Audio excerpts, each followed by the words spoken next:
मेरे एक बात बताइए, मैं तो दो शब्दों में एक कह दिया कि अब मैं लोक जनशक्ति पार्टी चिराग जी के साथ चला गया, तो ये तो पार्टी निर्णय लेगी कि मैं लड़ूंगा कि लोग लड़ेंगे, या तो मैं सेवक को हम लोग धरातल पर लाएंगे, समाज के हर वर्ग में जाके उनकी बात को रखेंगे और इस पार्टी को हम लोग मजबूत करेंगे।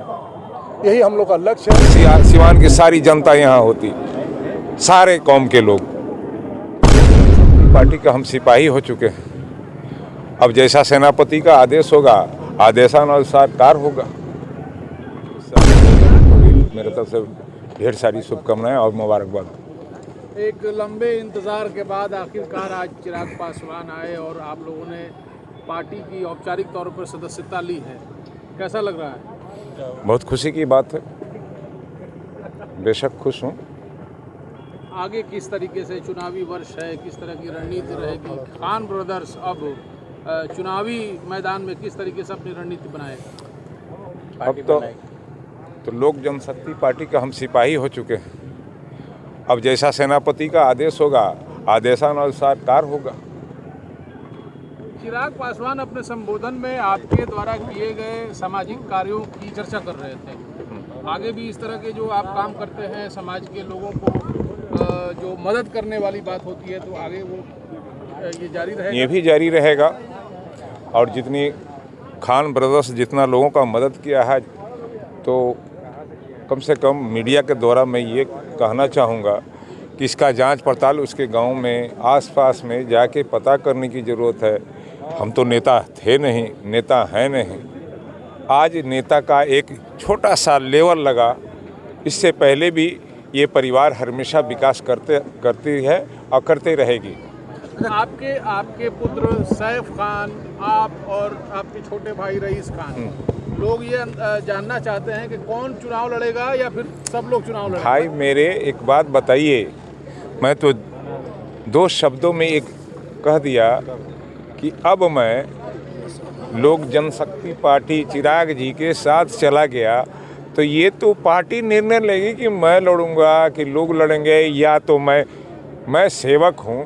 निर्णय लेना उनका काम है कि मैं चुनाव लड़ूं या ना लड़ूं। चेहरा किसका होगा? मैं एक बात बता रहा हूँ, इससे पहले भी मैं बोल दिया, जब मैं पार्टी में हूँ तो हमारे जो अध्यक्ष महोदय हैं और सारे पार्टी के जितने भी लोग हैं, वो निर्णय लेंगे कि हम किससे लड़ेंगे। जी, काफ़ी भीड़ था, आज का ऐतिहासिक भीड़ था, जैसे हम लोग चैनल में 2 दिन पहले भी चला था। आपको क्या अनुमान था, इस भीड़ का कुछ अंदाजा था?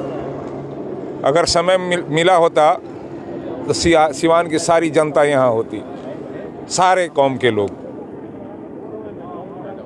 अब सिवान की जनता भेदभावों से उठ रही है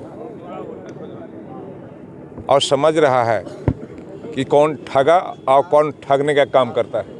आपके इस जो कार्यक्रम है मिलन समारोह, इसको लेकर के सिवान की राजनीति गरमाई हुई है, तमाम लोगों के बीच बेचैनी है। सिवान में अमवाई समीकरण टूटने की बात बताई जा रही है, क्या इससे आप इत्तेफाक रखते हैं? एक बात बताइए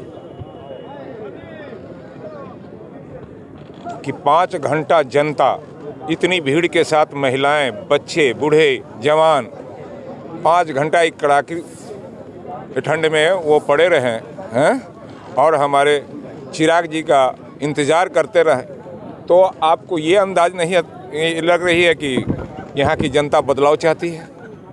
क्या कहेंगे आज इस महती सभा में मिलन समारोह के माध्यम से सिवान जिला समेत बिहार के लोगों से क्या संदेश देंगे? मैं तो कहूँगा कि एक बार चिराग जी से मिले और उनसे जुड़ने का काम करें। उनका जो विज़न है उस पर कार्य करने की ज़रूरत है, और इंशाअल्लाह वो सबसे बेहतर नेता कहलाएंगे। और नई पीढ़ी के लिए, नए जनरेशन के लिए, दलितों के लिए, सारे वर्गों के लिए उनसे ऊंची सोच किसी की नहीं है, और वो करेंगे। उनके पिता भी करते आए हैं।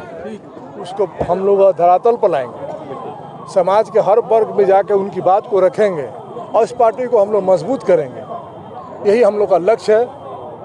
ठीक, सिवान का अगला नेता भैया जिंदाबाद। नेता तो पहले से भी थे भाई मेरे, भैया जिंदाबाद। आज पार्टी में जुड़ गए।